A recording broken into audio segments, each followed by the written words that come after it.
పుత్ర పవిత్రాత్మ నామమున ఆమెన్. ప్రభు మీతో ఉండునుగాక, మీ ఆత్మతో ఉండునుగాక. పునీత లూకా గారు రాసిన పవిత్ర సువిశేషములోని భాగము. ప్రభువా మీకు మహిమ కలుగునుగాక. లూకా శుభవార్త 18వ అధ్యాయము పవిత్ర వచనములు 9 నుండి 14 వరకు. పిమ్మట యేసు తాము నీతిమంతులమని తక్కిన వారు నీచులనియు ఎంచుకొని కొందరిని ఉద్దేశించి ఈ ఉపమానమును చెప్పెను.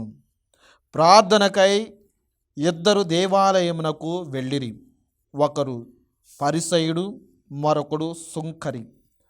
పరిసయుడు నిలుచుండి తనలో తాను, ఓ దేవా, నేను ఇతరుల వలె లోబిని, అన్యాయము చేయవాడను, వ్యభిచారిని కాను, ఈ సుంకరి వంటి వాడను కాను, అందులకు నీకు కృతజ్ఞతడును. నేను వారమునకు 2 మారులు ఉపవాసముందును, నా ఆదాయం అంతటిలో 10వ వంతు చెల్లించుచున్నాను అని ప్రార్థించెను. కానీ సుంకరి దూరముగా నిలువబడి కనులనైనను పైకెత్తుటకు సాహసింపక రొమ్ము బాదుకొనుచు, ఓ దేవా, ఈ పాపాత్ముడిని కనికరింపుము అని ప్రార్థించెను. దేవుని ఎదుట నీతిమంతునిగా పరిగణింపబడి ఇంటికి వెళ్ళినది ఈ సుంకరియే కానీ పరిసయుడు కాదు అని మీతో నిశ్చయముగా చెప్పుచున్నాను. ఏలైనా తనను తాను హెచ్చించుకొనివాడు తగ్గింపబడును, తనను తాను తగ్గించుకొనివాడు హెచ్చింపబడును. ఇది క్రీస్తు సువిశేషము. క్రీస్తువా మీకు స్తుతి కలుగునుగాక.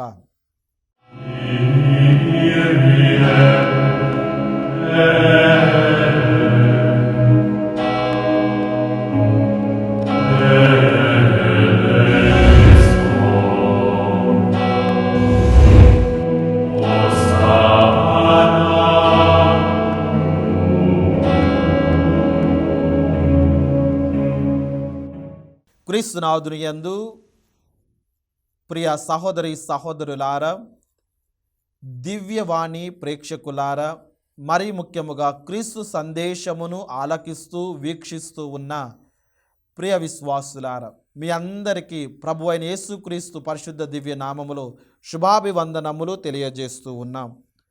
ప్రియ విశ్వాసులారా, ఈరోజు ఆలకించినటువంటి సువిశేష పఠనము ద్వారా మనం ధ్యానించే అంశము, దేవుడు మనందరికి అందించే గొప్ప దైవ సందేశము, దేవా నాలో నిర్మల హృదయమును సృజించుము. దేవా నాలో నిర్మల హృదయమును సృజించుము. ప్రియులారా, తపస్కాలం మనందరికీ నిర్మల హృదయమును, నూతన మనస్సు, స్థిరమైన విశ్వాసమును అంతరంగికముగా ఆస్వాదించటానికి దేవుడు ఇచ్చే గొప్ప ఆహ్వానము. బాహ్యంగా మార్పు కాదు, అంతరంగముగా మార్పుకు నీవు నేను మనందరము ప్రయాసపడాలి. అందుకే ప్రియ విశ్వాసులారా, కీర్తన 51:10 వచనములో, దేవా నాలో నిర్మల హృదయమును సృజించుము. ఈ తపస్కాలములో ప్రతి క్రైస్తవుడికి ఈ యొక్క వచనము ఒక ప్రార్థనగా మారాలి. ఇది కేవలం చదివి ధ్యానం చేస్తే సరిపోదు ప్రియులారా, ఇది ప్రతి ఒక్కరికి ప్రార్థనగా మారాలి. వారు అనుదిన జీవితంలో ప్రార్థనగా మారాలి. ఎలా ప్రియ విశ్వాసులారా? దేవుడితో మనం సఖ్యత పడి ఆ దేవునితో మనం మమేకమై ఉండాలి అంటే ఈ యొక్క వాక్యము మనకు ప్రార్థనగా ఉండాలి. ఏమిటా వాక్యము, ఏమిటా ప్రార్థన అంటే, దేవా నాలో నిర్మల హృదయమును సృజించుము. ఈ తపస్కాలములో ప్రియ విశ్వాసులారా, మనకు నిర్మల అనగా ఏ పాపము ఎరుగని, ఏ పాపము లేనటువంటి హృదయముగా మారాలి. నిర్మల హృదయం అంటే ఏ విధముగానైతే నిర్మలముగా, స్వచ్ఛముగా, ప్రశాంతతగా, ఈ తేజవంతముగా ఉంటూ ఆ విధముగా ఉండాలి. ఆ విధముగా ఉండాలని కీర్తనాకారుడు ప్రార్థన చేశాడు. నూతనత్వం అనగా పాత హృదయమును తీసివేసి, పాత మనస్సును తీసివేసి, పాత ఆలోచనలను, పాత తలంపులను, పాపపు ఆలోచనలు, క్రియలను వాటన్నిటినీ తొలగించి నూతన హృదయం అనగా స్థిరమైన మనస్సు, ఇక దాని మీదే నిమగ్నమై ఉంటాను, దానితోనే ఉంటాను అన్న మనస్సు మనకు నెలకొనాలి అని ప్రార్థన చేసుకోవాలి. ఆ విధముగా కీర్తనకారుడు ప్రార్థన చేశాడు. ప్రియ సహోదరి సహోదరులారా, మరి అలా ఉండాలి అంటే ఈ రోజున దేవుడు మనందరికీ 3 ముఖ్యమైన సూత్రాలను ఇస్తున్నాడండి. ఈ తపస్కాలంలో ఈ 3 సూత్రాలను మనం పాటించాలి. అప్పుడే దేవుడు మనకు నీవు కోరిన విధముగా, నీవు ఆశించిన విధముగా నూతన నిర్మల హృదయమును నీకు దయచేస్తాను, స్థిరమైనటువంటి మనస్సుని నీకు దయచేస్తాను. ఏమిటా 3 సూత్రాలు అని ధ్యానం చేస్తే ప్రియ విశ్వాసులారా, మొట్టమొదటిది దేవుడు నీ హృదయాన్ని చూస్తాడు. దేవుడు నీ హృదయాన్ని చూస్తాడు. ప్రియ విశ్వాసులారా, ప్రజలు ఎప్పుడు కూడా బాహ్యంగానే చూస్తారు.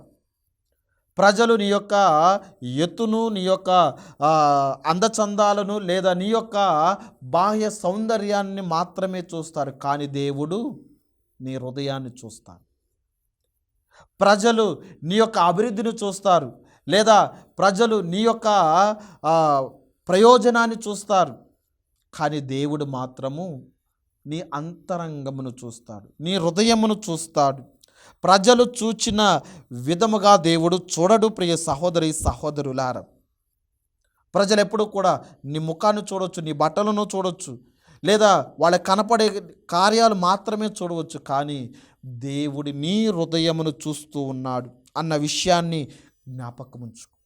ఉదాహరణకు మన బైబిల్ గ్రంథములో పాత నిబంధనలో 1 సాముయేలు గ్రంథము 16వ అధ్యాయం 7వ వచనములో మనం చూస్తూ ఉన్నాం. ఆ యొక్క అధ్యాయాన్ని ముఖ్యంగా మనం పరిశీలించినట్లయితే, సమూయేలు ప్రవక్త దేవుడు ఆదేశించిన విధముగా నూతన రాజుని ఎన్నుకోవడానికి బయలుదేరాడు. ఆ ఈషాయి కూడా 7 కుమారులను తీసుకువచ్చాడు. అందులో ఒకరిని చూచి సమూయేలు ప్రవక్త, ఈయనేనేమో రాజుగా ఎన్నుకోపోయేది. ఎందుకు?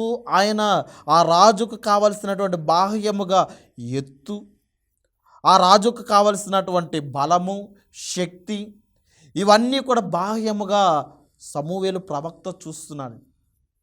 చూసి తనలో తాను అనుకుంటూ ఉన్నాడు, ఈయనేమో అభిషేకించబడే రాజు అని అనుకుంటూ ఉన్నాడు. కానీ దేవుడేమంటూ ఉన్నాడు చూడండి ప్రియులారా, 1 సాముయేలు గ్రంథము 16వ అధ్యాయం 7వ వచనములో, కానీ యావే ఇతని రూపమును ఎత్తును చూచి భ్రమపడకము అని అంటూ ఉన్నాడు. భ్రమపడమాకు, ఆయన ఎత్తును రూపమును చూచి నువ్వు భ్రమపడమాకు, నేను ఇతనిని నిరాకరించి తిని.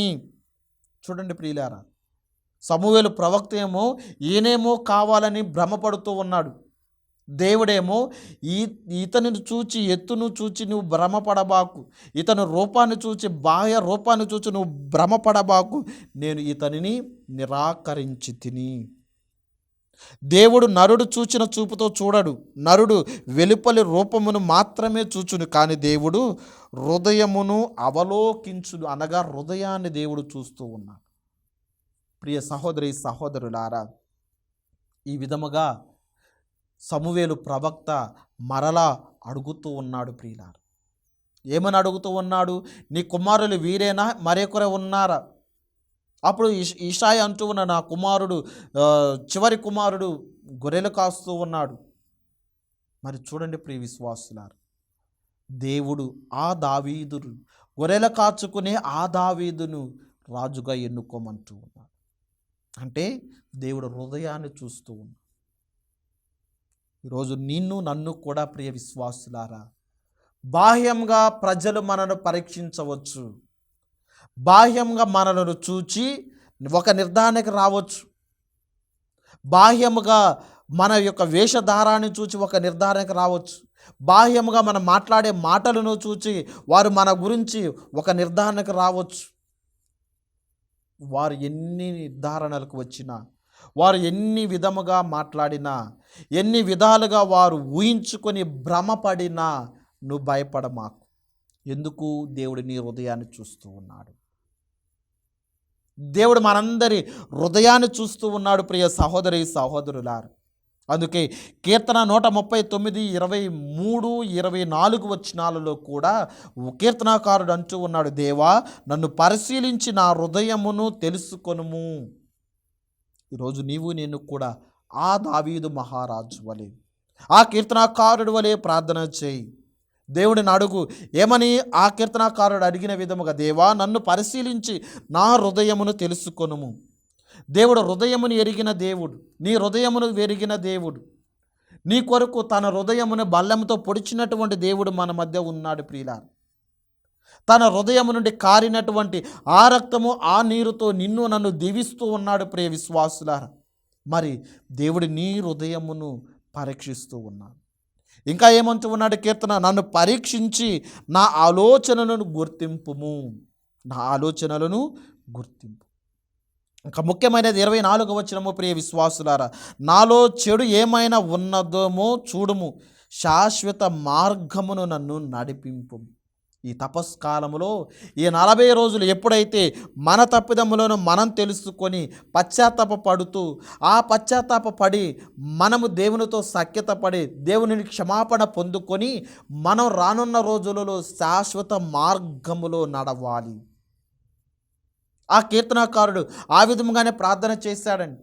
ఆ కీర్తనాకారుడు ఆ విధముగానే ధ్యానం చేశాడు. ఆ విధముగానే ప్రభువుని వేడుకున్నాడు. ఏమని వేడుకుంటూ ఉన్నాడు? వాక్యములో మనం ధ్యానం చేశాం. శాశ్వత మార్గములో నన్ను నడిపించు ప్రభువా అని అంటూ ఉన్నాడు, విన్నవిస్తూ ఉన్నాడు. ఈ రోజున నీవు నేను కూడా ఆ విధంగా విన్నవించాలి. శాశ్వత మార్గములో ఏమిటా శాశ్వత మార్గం? చెడు మార్గము కాదండి, పవిత్ర మార్గం. ఈ 40 రోజులు ఈ తపస్కాలంలో శిలువ మార్గములో పాల్గొంటూ ఉన్నావు. ఆ శిలువ మార్గములో పాల్గొనడం ద్వారా నీ జీవిత భవిష్యత్తుకు ఒక మార్గాన్ని దేవుడు ఏర్పాటు చేస్తూ ఉన్నాడు. అదే శాశ్వతమైనటువంటి మార్గమని నువ్వు జ్ఞాపకం ఉంచుకో ప్రియ సహోదరి సహోదరులారా. ఎందుకు అంటే దేవుడు నీ హృదయాన్ని చూస్తూ ఉన్నాడు.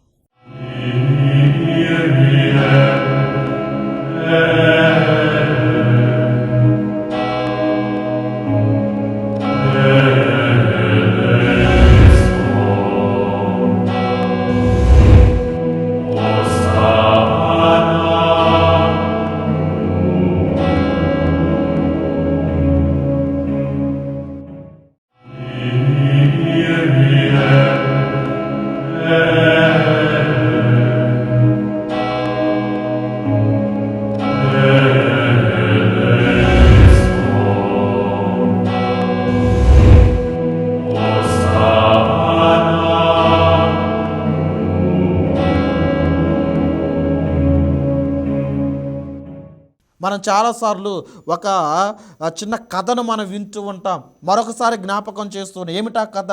ఒక యువకుడు స్నానం చేయడానికి నదికి వెళ్ళాడండి.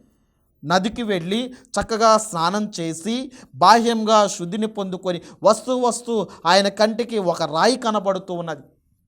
ఈ రాయి పిచ్చి రాయిలే అనుకొని ఆ రాయిని తీసుకొని చేతిలో ఆడుకుంటూ వస్తూ ఉన్నాడు, పైకి ఎగరేసుకుంటూ వస్తూ ఉన్నాడు. అలా చాలా రోజులు తనతో పాటే ఆ రాయి కూడా ఉంటూ ఉన్నది. ఆ రాయిని ఎటు వెళ్ళినా తీసుకువెళుతూ ఉన్నాడు. ఇది పిచ్చి రాయిలా అనుకుంటూ ఉన్నాడు. కానీ ఒక రోజున ప్రియ విశ్వాసుల ఆ రాయి ఆ యువకుడు పైకి ఎగరేస్తూ ఉంటే ఒక నగల వ్యాపారి ఆ రాయిని చూచాడండి. ఆ రాయిని చూచి ఆ యువకుడిని దగ్గరికి పిలిచాడు. బాబు ఇటురా, ఆ రాయి ఒకసారి ఇవ్వు. ఆ రాయిని చూచి, నాయన ఎంత విలువైన రాయిని ఎందుకు నువ్వు పైకి ఎగరేస్తూ విసిరివేస్తూ ఉన్నావు, ఆడుకుంటూ ఉన్నావు? ఆ యువకుడికి అర్థం కాలేదు. ఇది పిచ్చిరాయి కదా, ఎందుకు దీనితో ఆడుకోకూడదు? అప్పుడు ఆ నగల వ్యాపారి అంటూ ఉన్నాడు, ఇది సాధారణమైనటువంటి పిచ్చిరాయి కాదు, ఇది ఒక విలువైన వజ్రము. ఇది విలువైన వజ్రం. చూడండి ప్రియులారా, ఆ నగల వ్యాపారి ఆ యువకుడు చూచిన చూపుతో ఆ రాయిని చూడలేదు. ఆ రాయి లోపల ఏము దాగి ఉన్నదో దానిని చూచాడు. అది విలువైన వజ్రముగా పరిగణించాడు. అది విలువ కట్టలేని వజ్రముగా దానిని గుర్తిస్తూ ఉన్నాడు. ఈరోజు నిన్ను నన్ను కూడా ప్రభు ఆ విధముగానే చూస్తూ ఉన్నారు. ప్రజలందరూ కూడా మనలను ఆ పిచ్చిరాయిని చూచిన విధముగా మనను కూడా చూడవచ్చు. కానీ దేవుడు మాత్రము నీలో నాలో దాగి ఉన్న ఆ విలువైన వజ్రము కంటే ఎన్నో విలువైన నీ హృదయాన్ని చూస్తూ ఉన్నాడు. నిర్మలమైన ఆ హృదయాన్ని చూస్తూ ఉన్నాడు. స్థిరమైన ఆ మనస్తత్వాన్ని చూస్తూ ఉన్నాడు. పశ్చాత్తాపం చెందిన ఆ హృదయాన్ని చూస్తూ ఉన్నాడని జ్ఞాపకం ఉంచుకో. ఏ విధముగానైతే ఆ నగల వ్యాపారి ఆ విలువైనటువంటి వజ్రాన్ని చూస్తూ దాని విలువను కట్టలేని విధముగా ఆ వజ్రాల వ్యాపారి దానిని చూస్తూ ఉన్నాడు. ఈరోజు నీ విలువ నా విలువ ప్రజలకు తెలియకపోవచ్చు. నీ హృదయము నా హృదయం మన హృదయాలు నిర్మల హృదయాలు ప్రజలకు తెలియకపోవచ్చు. అవసరం లేదు, దేవుడికి అవసరం. దేవుడు చూస్తూ ఉన్నాడు ప్రియ విశ్వాసులారా. కాబట్టి నీవు నేను కూడా ప్రియ సహోదరి సహోదరులారా, దేవుడు నీ హృదయాన్ని చూస్తూ ఉన్నారన్న సంగతి జ్ఞాపకం ఉంచుకో. అది కూడా మానవుడు చూచిన చూపుతో కాదు. ఇక రెండవ సూత్రము ప్రియ విశ్వాసులారా, లూకా శుభవార్త 18వ అధ్యాయము 13వ వచనములో మనం చూస్తూ ఉన్నాం. ఏమని చూస్తూ ఉన్నాం? కానీ సుంకరి దూరముగా నిలువబడి కనులనైనను పైకెత్తుటకు సాహసింపక రొమ్ము బాదుకొనుచు, ఓ దేవా ఈ పాపాత్ముడిని కనికరింపుము అని ప్రార్థన చేస్తాడు. రెండవ సూత్రం ఇదే ప్రియులారా, ఓ దేవా ఈ పాపిని కనికరింపుము అనే ప్రార్థన చేయి. ఆ సుంకరి తనను తాను తగ్గించుకుంటూ ఉన్నాడు. కానీ పరిసయ్యుడు ఏం చేస్తూ ఉన్నాడు ప్రియ సహోదరి సహోదరులారా? పరిసయ్యుడు ఏం చేస్తూ ఉన్నాడు? మనం చదివినట్లయితే వాక్యాన్ని లూకా శుభవార్త 18వ అధ్యాయము 10వ వచనములో, ప్రార్థనక ఇద్దరు దేవాలయానికి ఒకరు పరిసయ్యుడు మరొకడు సుంకరి. 11వ వచనం, పరిసయ్యుడు నిలవబడి తనలో తాను ఏమనుకుంటూ, ఓ దేవా నేను ఇతరుల వలె లోబిని కాను. చూడండి ప్రార్థన ఎలా చేస్తూ, ఇతరుల వలె లోబిని కాను, అన్యాయము చేయవడని వ్యభిచారిని కాను, ఈ సుంకరి వంటిని వాడిని కాను, అందుకు నీకు కృతజ్ఞతలు. 12వ వచనము, నేను వారానికి 2 మార్లు ఉపవాసం చేస్తాను, నా ఆదాయం అంతటిలో 10వ వంతు చెల్లించుచున్నాను అని ప్రార్థన. తనలో తాను గొప్పగా చెప్పుకుంటూ పశ్చాత్తాప పడలేదు ప్రియుల. ఆయన పాపాత్ముడని ఒప్పుకోవటం లేదు, తన గొప్పలు మాత్రమే చెప్పుకుంటూ ఉన్నాడు. కొంతమంది మనం కూడా దేవాలయానికి వచ్చి గొప్పలు చెప్పుకుంటూ ఉంటాము ప్రియ విశ్వాసులారా. గొప్పగా పొగడాలని ఆలోచనలు చేస్తూ ఉంటాం.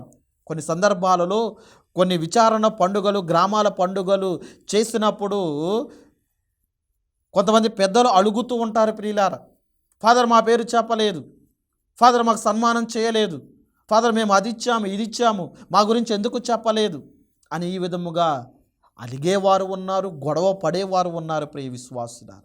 అటువంటి వారికి చూడండి దేవుని వాక్యం, అటువంటి వారు ఆ పరిసయ్యుడు వలె ఉన్నారని జ్ఞాపకం ఉంచుకో. ప్రియ సహోదరి సహోదరులారా, ఎందుకు కొన్నిసార్లు మనం వారి పేర్లు పెట్టి ఎందుకు మనం పిలుస్తూ ఉంటాం, వారికి అభినందనలు తెలియజేస్తాము అంటే అనేక మందికి ప్రేరణగా ఉంటారు అని. అయ్యో ఇదిగో వారు ఉన్న దాంట్లో సహాయం చేశారు, నేను కూడా ఉన్న దాంట్లో సహాయం చేస్తాను అని ఇతరులకు ప్రేరణ కల్పిస్తామన్న సందర్భంలో వారిని ప్రోత్సహించటానికి, వారిని విశ్వాసంను 10 మందికి చాటి చెప్పటానికి వారి గురించి మనం చెబుతామే కానీ వారిని ఏదో ఎక్కించాలని కాదు ప్రియ సహోదరి సహోదరు. కానీ ఇక్కడ చూడండి, పరిసయ్యుడు తనను తాను గొప్పలు చెప్పుకుంటూ, కానీ సుంకరి ప్రియ విశ్వాసులారా, అయ్యా నేను దేవాలయం రావటానికి కూడా యోగ్యుడిని కాను, నీ వైపు కళ్ళెత్తు చూడటానికి కూడా నేను యోగ్యుడిని కాను అని దేవాలయం బయటే నిలబడి రొమ్ములు బాదుకొనుచు, దేవా ఈ పాపిని కనికరించుము అని చిన్న ప్రార్థన చేస్తూ ఉన్నాను. ఈరోజు నీవు నేను కూడా అటువంటి ప్రార్థన చేయగలగాలి. పైకి ఎన్ని మారినా లోపల హృదయము మారకపోతే ప్రయోజనం లేదు. ఒకానొక సందర్భంలో ప్రియ విశ్వాసులారా, చేతికి ఉన్నటువంటి వాచి చెడిపోయింది. ఆ యువకుడు చేతికున్న పనిచేయన ఆ వాచిని తీసుకువెళ్ళి అనేక షాపులు చూపించాడు. ఒక షాపులో ఆ వాచికున్న పైన ఉన్నటువంటి ఆ బెల్టును, ఆ చైన్ మార్చారు. మరొక షాపుకి తీసుకువెళితే అయ్యో ఇది పని చేయటంలో దానిని నీట్గా పాలిష్ చేయిస్తూ ఉన్నారు. చక్కగా తళతళ మెరిచే ఆ రంగు అద్దుతూ ఉన్నాడు, అయినా అది పని చేయను. మరొక షాపుకు తీసుకువెళ్ళాడు, అద్దం మార్చాడు. మరొక షాపుకు తీసుకువెళ్ళారు, పైన చిన్న చేర్పులు మార్పులు చేశాడు, అయినా కానీ అది పని చేయలేము. చివరికి ఆ వాచిని ఎక్కడ తయారు చేశారో ఆ యువకుడు అక్కడికి ఆ కంపెనీ దగ్గరికి తీసుకువెళ్ళాడు. ఎప్పుడైతే కంపెనీ దగ్గరికి తీసుకువెళ్ళాడో ఆ టెక్నీషియన్, ఆ వాచ్ రిపేర్ చేసే వ్యక్తి దానిని ఒప్పతీసి లోపల ఉన్నటువంటి ఆ మిషన్ను, ఆ పరికరాన్ని చిన్న రిపేర్ చేసి ఆ యువకుడికి ఇచ్చాడు. అది చక్కగా పనిచేస్తూ ఉంది. ఆ రిపేర్ చేసే వ్యక్తి అంటూ ఉన్నాడు, మెకానిక్ అంటూ ఉన్నాడు, పైకి చూడటానికి చాలా అందంగా ఆకర్షణీయంగా ఉన్నది, లోపల చెడిపోయినది. దానిని సరిచేస్తే ఇది చక్కగా పనిచేస్తుంది అని తెలియజేసి దానిని రిపేర్ చేసి ఇస్తూ ఉన్నాడు. ప్రియ విశ్వాసులారా, ఈ చిన్న కథ ద్వారా నీవు నేను నేర్చుకునేది, పైకి ఎంత మార్పులు వచ్చినా ప్రయోజనం లేదు, లోపల మార్పు రావాలి. అనగా నీ హృదయములో మార్పు రావాలి. ఆ సుంకరికి అదే ప్రియ విశ్వాసులారా, దేవా ఈ పాపిని కనికరించుము అని తనలో తాను పశ్చాత్తాపపడుతూ ఉన్నాడు. దేవుడు ఆ సుంకరి చేసిన ప్రార్థన ఆలకించాడు, పరిసయుడు చేసిన ప్రార్థనను ఆలకించలేదు. ప్రియులారా, ఈ యొక్క ఉపమానం ఎన్నోసార్లు మనం ఆలకించాం, అయినా కానీ విన్న ప్రతిసారి మనకు నూతన పాఠం నేర్పుతూ ఉన్నది. ఏమిటి ఆ పాఠం? మన లూకా శుభవార్త 18వ అధ్యాయం 14వ వచనములో, దేవుని ఎదుట నీతిమంతునిగా పరిగణింపబడి ఇంటికి వెళ్ళినది ఈ సుంకరియే కానీ ఆ పరిసయుడు కాదు అని మీతో నిశ్చయముగా చెప్పుచున్నాను అని ప్రభు అంటూ ఉన్నాను. ఈ రోజున నీవు నేను కూడా ప్రియ సహోదరులారా, మన హృదయము పశ్చాత్తాపపడే విధముగా ఉండాలి. మన హృదయము పాప కళంకడము లేని హృదయముగా ఉండాలి. ఆ సుంకరి ఏ విధముగా ప్రార్థన చేశాడో మనం కూడా ఆ విధముగా ప్రార్థన చేసి ప్రభు దీవెనలను పొందుకోవాలి. ఇది రెండవది. మూడవది ప్రియ సహోదరులారా, చాలా చాలా ముఖ్యమైనది. ఈ తపస్కాలంలో ప్రతి ఒక్కరూ కూడా జ్ఞాపకం ఉంచుకోవాల్సినది, ఈ తపస్కాలం మాత్రమే కాదు జీవితాంతము కూడా జ్ఞాపకం ఉంచుకోవాల్సినది ఈ మూడవ ముఖ్య సూత్రము ప్రియులారా, అదే ఇతరులతో పోల్చుకోవద్దు. ప్రియ సహోదరులారా, చాలామంది ఇతరులతో పోల్చుకుంటూ ఉంటాం. అయ్యో నేను వారి వలె ప్రార్థన చేయటం లేదు, అయ్యో నేను వారి వలె ఉపవాసం ఉండటం లేదు, అయ్యో నేను వారి వలె చదవటం లేదు, అయ్యో నేను వారి వలె ధనవంతులు కాలేకపోయాను, అయ్యో నేను వారి వలె చదవలేదు. ఈ విధముగా మన ఇతరులతో పోల్చుకొని మన యొక్క పనిని తగ్గిస్తూ ఉంటాం, మనల్ని మనం సన్నగిల్లే విధముగా చేస్తూ ఉన్నాం. ఈ రోజున ప్రియ విశ్వాసుల విన్నటువంటి సువిశేష పట్టణములు కూడా పరిసయుడు చేసిన మొదటి తప్పు ఇదే ప్రియులారా. పరిసయుడు చేసిన మొదటి తప్పు ఏంటి? ఇతరులతో పోలుస్తూ ఉన్నాడు. మన వాక్యాన్ని చదివినట్లయితే లూకా శుభవార్త 18వ అధ్యాయము 11వ వచనములో, పరిసయుడు నిలవబడి తనలో తాను, ఓ దేవా నేను ఇతరుల వలె లోబిని అన్యాయము ఇతరుల వలె ఇతరులతో పోలుస్తూ ఉన్నాడు. ఈరోజు నీవు నేను కూడా ఇతరులతో పోల్చుకోవద్దు. దేవుడు నీకున్న దానిని నీకు ఇస్తూ ఉన్నాడు. మనం పౌలు గారు గలతీయులకు రాసిన లేఖ 6వ అధ్యాయం 4వ వచనం, ప్రతి వ్యక్తి తన పనిని తనను తానే పరీక్షించుకోవాలను, ఇతరులతో పోల్చుకోవద్దు అని వాక్యం అంటూ ఉన్నది. ప్రియ విశ్వాసులారా, ఇతరులతో పొంతనవద్దు అని వాక్యం మనకు పలుకుతూ ఉంది. కారణం, దేవుడు నీకంటూ ఒక ప్రత్యేక ప్రణాళిక ఉంచాడు ప్రియులారా, ప్రత్యేక ప్రణాళిక ఉంచాడు. ఆ ప్రణాళిక పరంగా నీవు జీవించాలి. మరి ఇతరులతో పోల్చుకోకుండా జీవించాలంటే మనమేం చేయాలి? అన్ని వేళలా దేవుని కృతజ్ఞతలై ఉండాలి. పౌలు గారు తెస్సలోనిక ప్రజలకు రాసిన లేఖ 5వ అధ్యాయం 18వ వచనంలో సర్వసమందు మీరు కృతజ్ఞతలై ఉండుడు. మరి ఉపదేశకుడు గ్రంథం 3వ అధ్యాయం 1వ వచనంలో లోకములో ప్రతి కార్యమునకు అనుకూలమైన సమయం ఒకటి ఉన్నది. నీకంటూ సమయం వస్తుంది, నీకంటూ అనుకూలమైన సమయం వస్తుంది. ఆ సమయానికి దేవుడు తప్పకుండా నీకు చేస్తాడు. మూడవది, మన దృష్టి దేవునిపై మాత్రమే ఉండాలి. హెబ్రీయులకు రాసిన లేఖ 12వ అధ్యాయం 2వ వచనంలో యేసుపై మన దృష్టి ఉంచుమని అంటూ ఉన్నది. ఈ రోజున మనం ఈ తపస్కాలములో ఇంత ప్రార్థన పూర్వకముగా ఇంత ఉపవాసం చేస్తూ దాన ధర్మలు చేస్తూ మన ముందుకు ఎవరిని చూచి వెళ్ళాలి? ప్రభు అయిన యేసుక్రీస్తును చూచి, మన కొరకు సిలువను మోస్తూ ఉన్న ఆ ప్రభువును గురించి, మన కొరకు ముళ్ళ కిరీటమును అనుభవించిన ఆ క్రీస్తు ప్రభు గాయములను చూచి మనం ముందుకి వెళ్ళాలి. మన దృష్టి దేవుని మీద మాత్రమే ఉండాలి. అప్పుడే ప్రియ సహోదరి సహోదరులారా, దేవుడు మనలో నూతన నిర్మల హృదయమును దయచేస్తాడు. అటువంటి కృపను దేవుడు మనకు దయచేయాలని ప్రార్థన చేసుకుందాం. పితా పుత్ర పవిత్రాత్మ దేవుడు మనందరిని దీవించునుగాక. ఆమెను. ప్రభు మీతో ఉండునుగాక, మీ ఆత్మతో ఉండునుగాక. సర్వశక్తి గల సర్వేశ్వరుడు పితా పుత్ర పవిత్రాత్మ దేవుడు మీ అందరినీ, మీ కుటుంబంలో బిడ్డలందరినీ దీవించి కాచి కాపాడునుగాక. ఆమెన్. పితా పుత్ర పవిత్రాత్మ నామమున ఆమెన్.